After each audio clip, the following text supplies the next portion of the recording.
Dear Bhaskar, నువ్వు విన్నాళ్ళు రాకపోవడానికి కారణం నాకు తెలుసు. మా అక్కయ్య తాతయ్య నిన్ను గురించి ఏవేవో చెప్పారు. అయినా నీ మీద నమ్మకం నాకు ఇంకా ఉంది. నాకు పెళ్లి ప్రయత్నాలు చేస్తున్నారు. నా నమ్మకం నిజం చేయదలుచుకుంటే రేపు అమావాస్య నాడు వచ్చి నన్ను తీసుకెళ్ళు.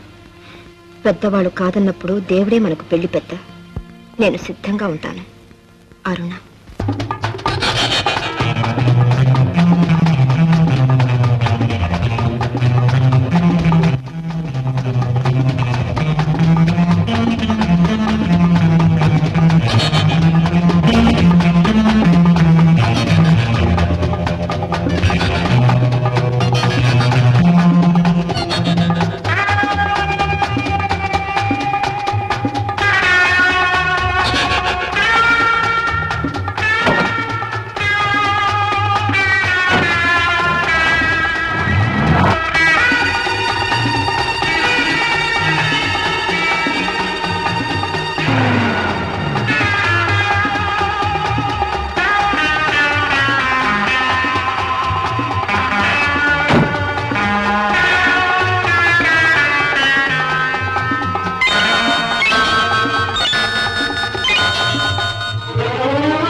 ఎక్కడికి బయలుదేరావు?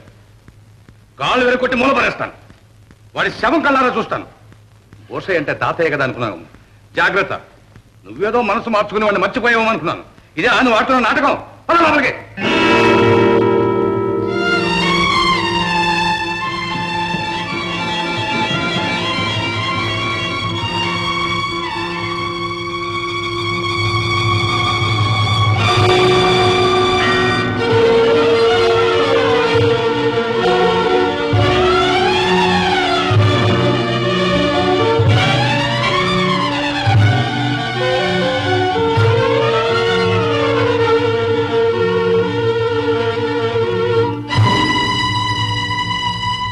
ఎందుకు వచ్చావు ఇక్కడికి?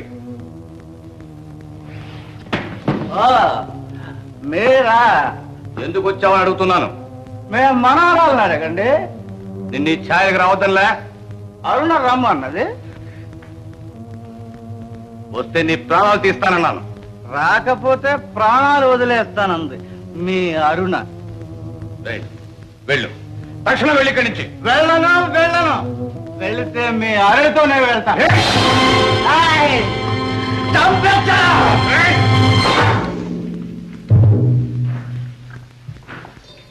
సార్, ఏమిటి?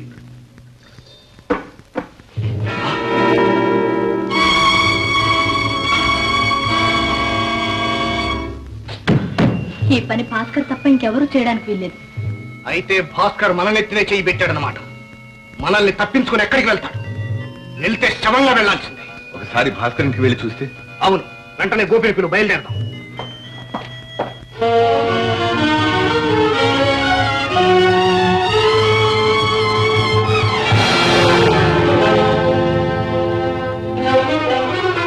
అరుణా, అరుణా, అబ్బా అరుణా, అరుణా, అరుణా, ఏమిటి?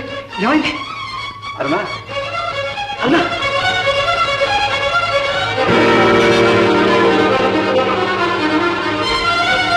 అరుణా, మోహన్, మోహన్, అరుణా, అరుణా.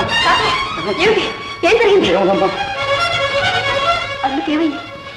అరుణా, అరుణా, అయ్యో బుర్ర తప్పింది. అరుణా,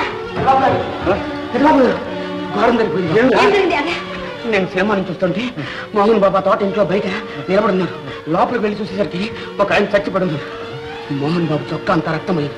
ఏమడినా సరే సమాధానం చెప్పడం లేదు. అమ్మా,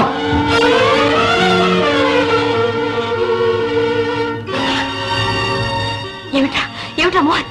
ఏమైంది? ఒళ్ళకి రక్తం ఏంటి?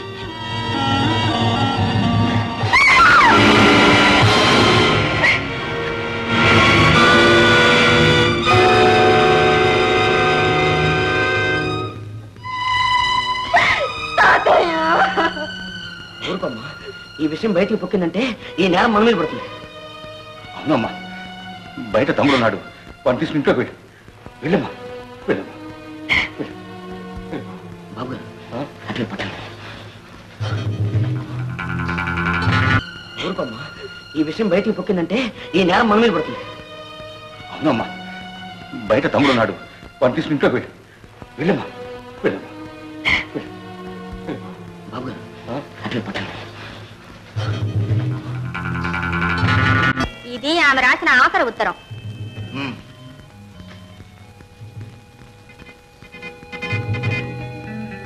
అయితే వాళ్ళిద్దరూ లేచిపోవడానికి ప్లాన్ వేసుకున్నారన్నమాట. అదంత సులభంగా జరగదు.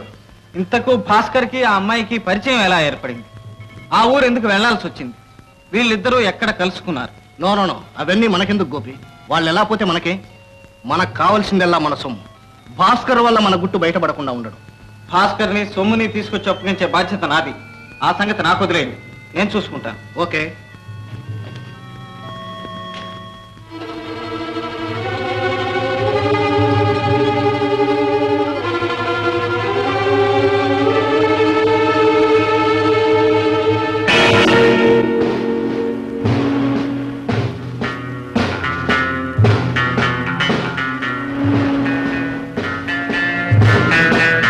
తాతయ్య గారు ఉన్నారండి? ఉన్నారండి.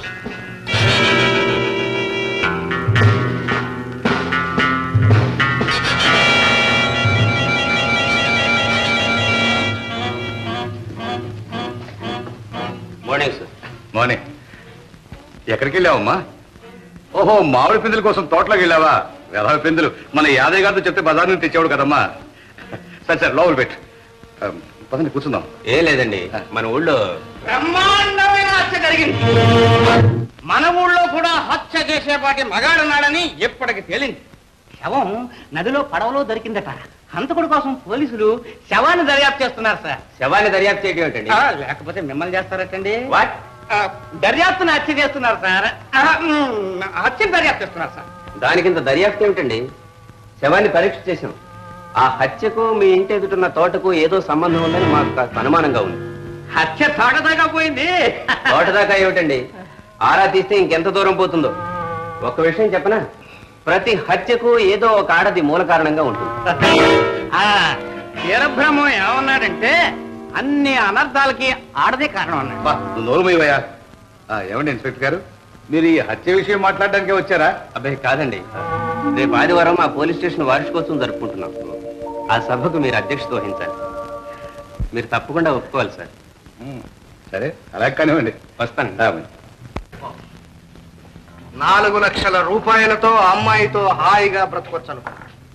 పిచ్చివాడు ప్రేమకు బలైపోయాడు. ఇంతకు భాస్కర్ని ఎవరు చంపి ఉంటారని మీ అనుమానం? అనుమానం ఏముంది? ఆ భూషయ్య ఒకసారి భాస్కర్ ఇంటికి వెళ్ళాడు. తన మనవరాలి జోలికి వెళ్తే చంపుతానని బెదిరించాడు. అన్నంత పని చేసి ఉంటాడు. అయినా హంతకుణ్ణి పట్టుకోవడం పోలీసు వాళ్ళ పని. మనకు కావాల్సింది మన సొమ్ము రాబట్టి. అదేమంత కష్టం కాదు సార్, చాలా సులభం. ఎలా? ఉన్నాయిగా అమ్మాయి రాసిన ఉత్తరాలు. అందులో ఆఖరి ఉత్తరం కూనికి ఒక్కరోజు ముందు రాసింది. అది లేవండి చెప్తాను. Blackmail? No, love mail. Go ahead, go.